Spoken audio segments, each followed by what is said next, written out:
Good evening. In March, we began a series of presentations about the electric utility's background, and in April, we reviewed many considerations that go into running a utility. As a reminder, we're having these discussions before our upcoming rate study and early conversations on how we will purchase our energy and staff-required services past 2035. Our goal is to provide transparency and give everyone the same information and background.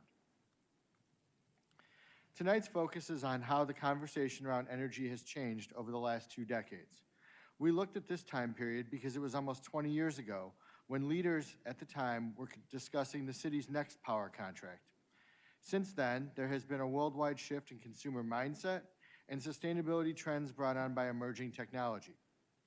And this shift directly impacts how we run our business and plan for our power needs moving forward. Let's start by discussing how sustainability has become a significant discussion point in today's society. States have been mandating greener options or providing incentives for those who participate. Here at home, sustainability was identified as one of the city's 5 main priorities in the most recent priorities plan. The council approved a sustainability work plan, and the first ever sustainability manager was hired to oversee sustainability efforts. And in our 2023 community survey, 88% of residents responded that addressing environmental and sustainability issues within the city was a medium or high priority to them. All of this points to a community that values sustainability-focused efforts. This chart you see may look familiar. It was part of the March presentation and shows the reduction in energy usage by Naperville Electric Utility customers over the past decade. This reduction and the resulting reduction in the energy we buy from IMEA show that our residents are aware of their energy usage and continue to make decisions that reduce overall consumption. We can also see our residents embracing the change towards greener energy by looking at the number of our utility customers who have purchased an electric vehicle or added solar panels to their homes. There is now 1 electric vehicle for every 13 households in the city, which is 4 times higher than the rest of the country. The number of solar installations in the city has increased by 40% in the last 2 years alone.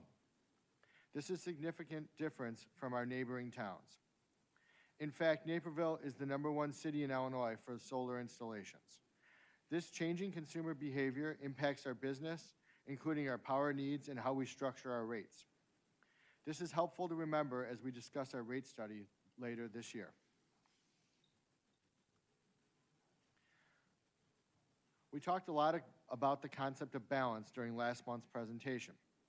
Much of that discussion centered around balancing those items we as a utility can control against those larger concepts such as emerging technology, government actions, and future customer needs. The same concept of balance applies when we talk about our goals as a utility.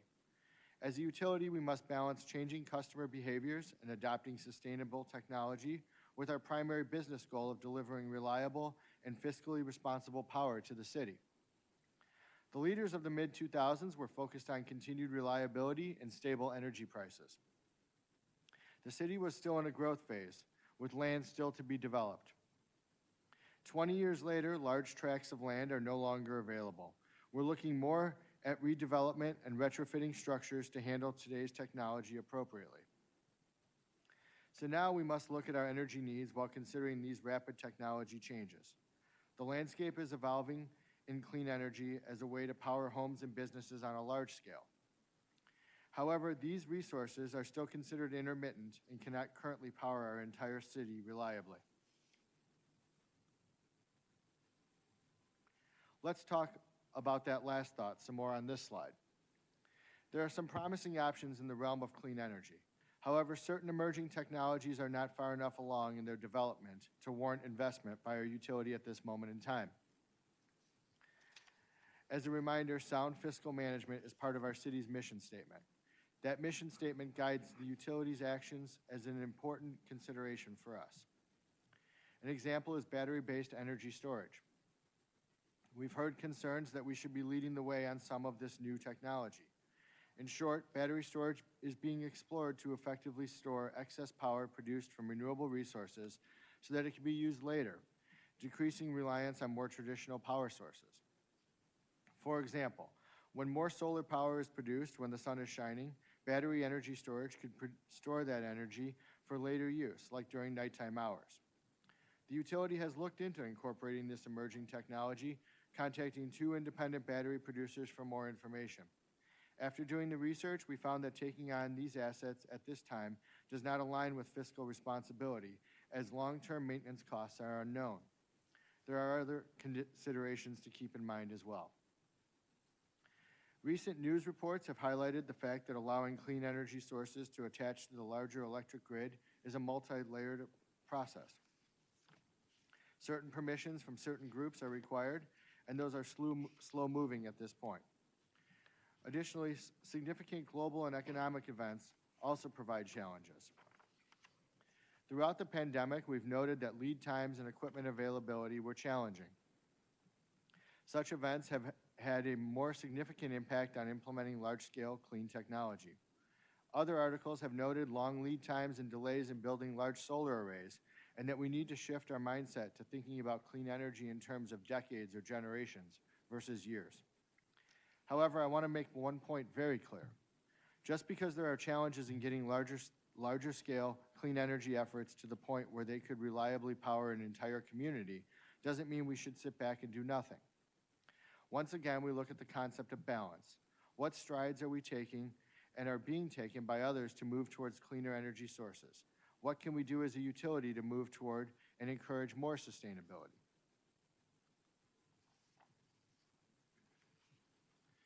It doesn't happen overnight, so we are focusing on what we can control, our local sustainability efforts. Our last presentation had several questions about the renewable energy program. In the spirit of these educational presentations, we wanted to provide a very brief history of the program and one of its major changes in recent years. This program began in 2004, allowing customers to make voluntary contributions through their electric bills to support our investment in renewable energy. The program has enjoyed an excellent response rate among residents and is among the top renewable energy programs in the United States on a percentage participation basis. In 2012, the program was taken in-house and grant funds were made available to non-residential customers to fund renewable energy projects within Naperville. In 2019, a residential grant program was made available as part of other changes that the council approved. Now, thanks to the renewable energy program, residents can receive rebates for attic installation, single-pane window replacement, solar, air conditioning tune-ups, and furnace blower motor replacements. The popularity of these rebates is increasing. Looking at 2024, the Renewable Energy Fund was entirely depleted as of yesterday, May 20th, showing that there is strong interest and our residents are taking advantage of Naperville sustainability programs. It might also be helpful to provide context to what the savings is comparable to in kilowatt hours. The energy savings of this program alone is the equivalent of the power required to serve approximately 250 homes per year. To summarize, we know that clean energy is something our community values as part of our overall sustainability efforts. As a utility, we must balance the need to provide reliable power around the clock while also looking at clean energy as a power source solution. While large-scale clean energy efforts that can power a city of our size aren't quite there yet, and other timing challenges exist, we are focusing on ways we can encourage sustainable energy efforts in our city now. Understanding this will be important as we ask you to make critical decisions around rates and a power source contract in the coming year. Last month, Council asked about a timeline moving forward. Right now, we're still awaiting critical pieces of the puzzle that will help us reach that timeline, including a consultant report on what the energy market may look like in the future and rate study models. As we receive and evaluate those pieces over the summer, we can then report to Council on a clearer time frame moving forward. We intend to do that this fall with our final educational presentation on where we go from here. With that, thank you for your time, and I'm happy to answer any questions. Councilwoman Taylor. Thank you, Mayor. So you said that you looked into battery storage, looked into 2 different companies, and you said that you found that it's not fiscally responsible at this time. Why? Can you give more specifics as to this? There's a significant investment involved that would be required by the city to interconnect the battery storage, and it is not cost neutral.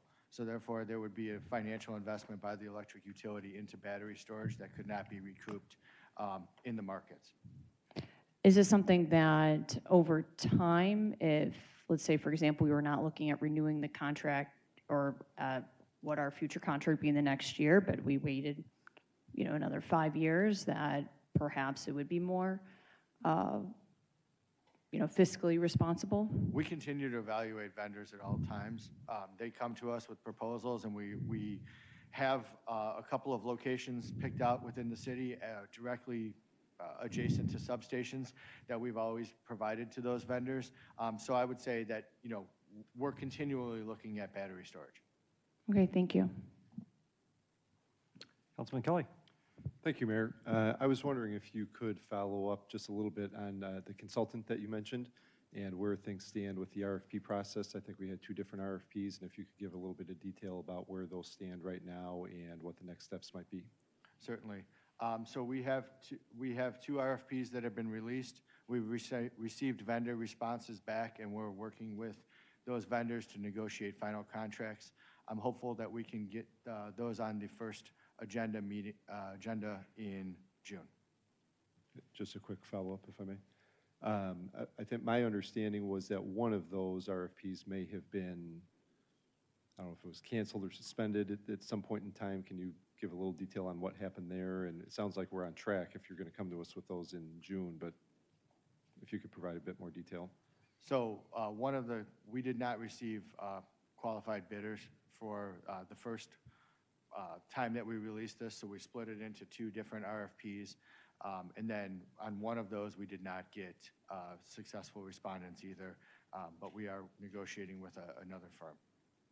Okay, thank you. I don't see any other questions. Thank you, Mr. Groth. Good report.